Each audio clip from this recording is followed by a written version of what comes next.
In this video, we'll show you how you can avoid downtimes when implementing single sign-on or exchanging certificates down the line. In Zephyr, we have the ability to configure authentication methods using the authentication options here. This would consist of internal authentication methods, LDAP, crowd, web service, and single sign-on.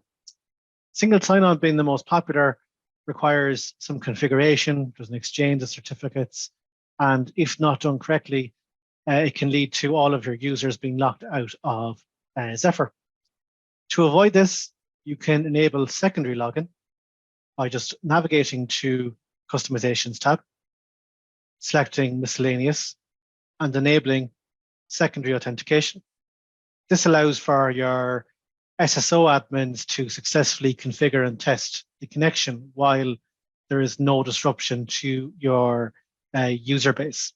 We have a syntax that can be used, the /internal login syntax, and once added to your URL, it'll then prompt Zephyr to avoid single sign-on, the single sign-on page, and log in using username and password. Once your SSO has been configured or a certificate has been exchanged successfully, you can then uncheck enable secondary authentication and enjoy using single sign-on connecting to Zephyr. Hope you like this video. Give it a try and let us know how it goes.